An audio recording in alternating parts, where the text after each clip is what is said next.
So, tingin po natin na wala po itong batayan at katulad ng binanggit natin, ito po ay talagang objective lang po nito ay isuppress po yung evidence na makukuha po ng komite. Panggulo lang at walang batayan. Ganito inilarawan ni Bicol Saro Party List Representative Terry Ridon, House Justice Panel member, ang petisyong inihain sa Korte Suprema ng mga kilalang kaalyado ni Vice President Sara Duterte laban sa impeachment proceedings ng Kamara. Para sa kongresista, layon nitong pigilin ang paglalabas ng ebidensya laban sa Vice Presidente. Inihain ang petisyon kasunod ng pagpapasapina ng House Justice Committee sa ilang dokumentong may kinalaman sa mga reklamong impeachment laban kay VP Duterte, gaya ng Statements of Assets, Liabilities, and Net Worth o SALN nito. Gayon din ang annual income tax returns at iba pang relevant documents ni na VP Duterte at asawa nitong si Attorney Manasseh Carpio mula 2007 hanggang 2025. Maging ang General Information Sheet at Audited Financial Statements ng mga kumpanyang iniuugnay sa mag-asawa sa kaparehong panahon. Ayon kay House Justice Panel member Representative Ridon, hindi kakatigan ng Korte Suprema ang petisyon.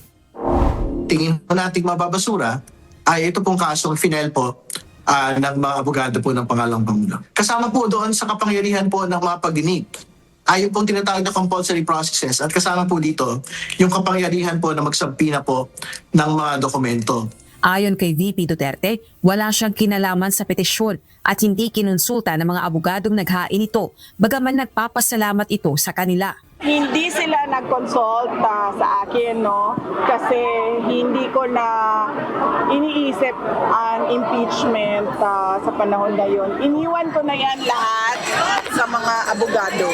At syempre, nagpapasalamat ako sa mga lawyers, independent lawyers na hindi kasama sa defense team na nag-iisip pa rin na ipaglaban ang ating saligang batas at kontrahin ang pag-abuso ng proseso ng impeachment. Hanggat walang inilalabas na desisyon o Temporary Restraining Order o TRO ang Korte Suprema, tuloy ang impeachment proceedings sa Kamara. Sa April 14, nakatakda ang susunod na pagdinig ng House Committee on Justice kung saan inaasahang ipresenta ang mga ipinasabinang dokumento at mga testigo laban kay VP Duterte gaya ni Ramil Madriaga. Rosa Licuz, UNTV News and Rescue. Diyos ang aming sandigan, serbisyo publiko ang aming pinahahalagahan.